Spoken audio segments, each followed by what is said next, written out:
Hey everyone, welcome back to Feelin the Rush. I'm Zach Stingline, your host, and with me is Steve Phillips. Absolutely. Welcome back, Steve. Thank you. Good to be back. Well, last time we talked about Combine, something we know a lot about, but now it's free agency season. How about that?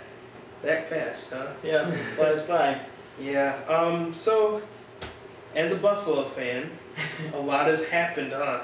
Absolutely. There's been so many signings or so many releases and just missing pieces and people coming and going. I like to start out with Mario Williams, who was cut a few days ago and just saved some cap space. I think they saved about $4 million in cap space or something like that. But having him gone and having trying to fill that void, either Kevin Dodd or a Shaq Lawson that can be an upcoming piece that can be filled in the draft. I think they need to try and fill those pieces within the draft because of the cap situation. I don't think they're going to have a lot of room to try and bring on some people in free agency, especially with all the other needs that they have. Some of the needs that they have now, other than Mario Williams, are Leotis McKelvin, who has just signed to a deal in Philadelphia, as well as... It just happened. That's how fast things happen in free agency. Yeah. And just other needs that they have in the O-line. Richie Incognito was just signed back. Glad to have him back on the field for us. But other signings that can really take place in the next few days are going to be people that I know Zach will discuss in a minute. But other ones that have already happened are Kiko Alonso and Byron Maxwell that are going to Miami from Philadelphia via trade for an undisclosed draft pick as of now. So those are some big moves as well. Yeah, Kiko and Mario are going to team back up. Yeah. How about that? That's going to be something to see. Be wondering who's going to be the top of the AFC East this year. That'll be a big question mark. Really? Even with the Patriots still up there, huh? You never know. It's about time that they kind of overtake that, but can't deflate these anymore. So, basically, I'm going to be questioning some stuff. Just pick your brain a little bit. All right. Besides Malik Jackson just getting signed earlier this morning to the Jacksonville Jaguars, first off, 6 years, $90 million. That is a huge dent, but not for Jacksonville. They have a ton of money. They do. I just heard they just are about to sign Chris Ivory, the Jets running back. Mm-hmm. He's gonna go there. It's gonna be a good season for Jacksonville. Those two ads. For him and Yeldon at the running back position, that's a good duo right there. That is. It'll be really exciting to see them two pair up, see how they can do a smash mouth offense. So besides Malik Jackson, because that one already happened, I have some more players like Eric Weddle, Matt Forte, Brock Osweiler, and RG3, Robert Griffin III. I wanted to start here with Brock Osweiler because it's very interesting to hear someone considering either coming back or going somewhere else. With Denver, he was very successful. He didn't play that much. He was under Peyton Manning the entire time. Mm-hmm.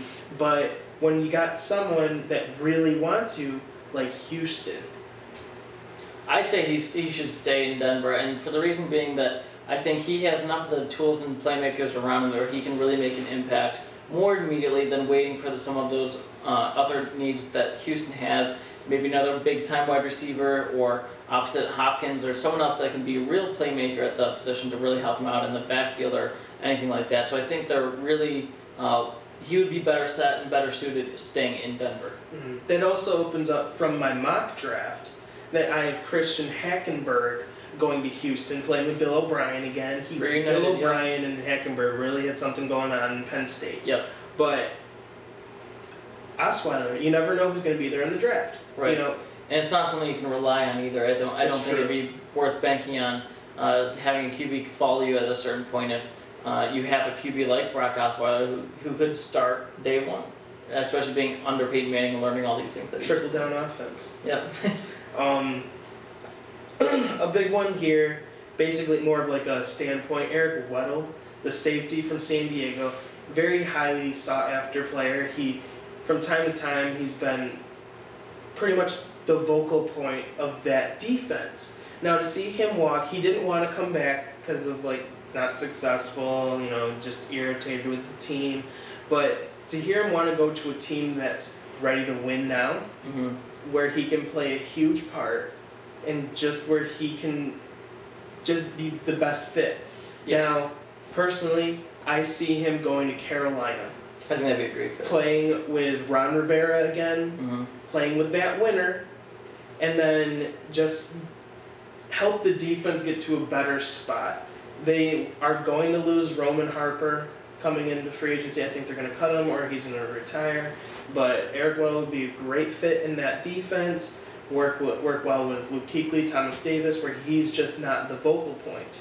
Being the leadership, having those qualities that he brings to the table, it's going to make if he does land there, there could be a whole other twist on their roster, probably for the better. Speaking of Carolina, we just had Charles Johnson return to the team after being cut not even a few days ago. He left $3 million on the table out in Tampa and New York Giants. He left $3 million on the table for a pay cut to come back home to Carolina. That says a lot of dedication for one player and the team. That's very respectful. I think the team and him are both very satisfied with that. Obviously, having to stay home and really play for the community and team that he loves, all power to him, because that's a great job for him and for the organization. Absolutely. Get a ring next year. So we're kind of left back here with Matt Forte and RG3. Matt Forte being on top of the list, RG3 now kind of slipped off to be at the bottom of the list. You know, like, for Matt Forte, we'll start with him. Could you see any kind of rebirth, him being in his 30s? I think he's got gas in the tank still. I don't think he's going to be as burned out as some people think he is, running that hard behind a Chicago offensive line that has somewhat struggled, not being able to really produce many wins as much as being a contender. I think says a lot. I think he can really still play the game of football at the running back position. I think he's still ready to go. I think he reminds me of Fred Jackson a little bit, just being up there but really trying to be a ground and pound running back, still doing what you can, and just being able to, even before he went to Seattle, and just being able to just keep pounding give him the ball and let him do his thing. I mean, he's still doing it as a great job as anyone. So, do you have any place in mind where you could see him going? Other than the Bears, it's hard because I've always pictured him. They're not bringing him back. Well, yeah, I know. I think other than the Bears, I think maybe Tennessee. I could see it.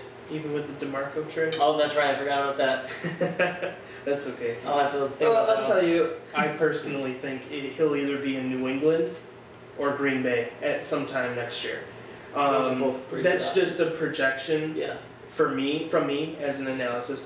But, like, as a fan, seeing what the team needs and whatnot, because the Patriots have always seemed to bring in some veteran player that can play the game. I think of Corey Dillon.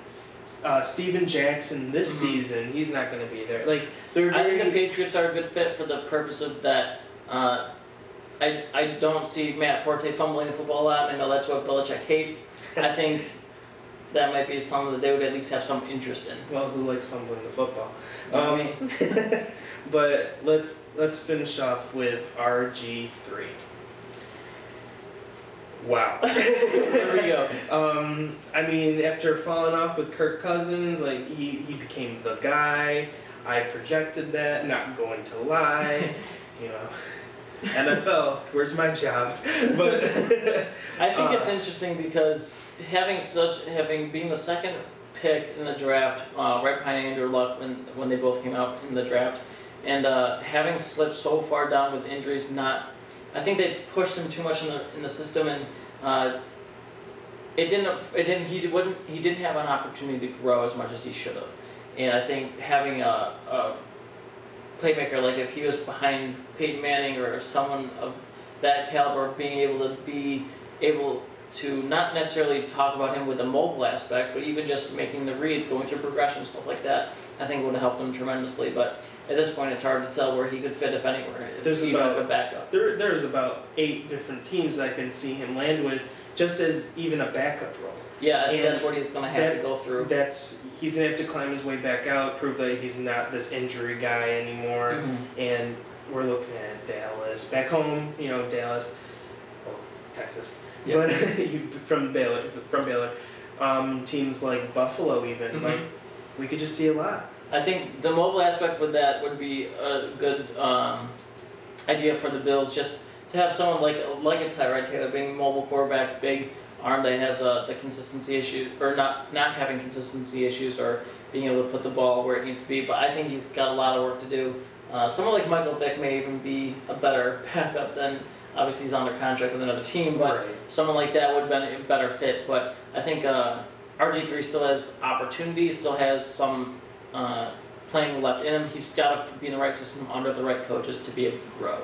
Right. Well, I mean, we'll see what happens. I mean, you never know what can happen within the next 5 minutes with free agency, and it could be 1 in the morning, like it almost is right now. And whenever those phones ring, they gotta answer. Someone's gotta answer. Thank you for watching. Feeling the Rush. We'll come at you soon with another video. Follow us on Twitter and Facebook, obviously with Feelin the Rush. Thank you for watching.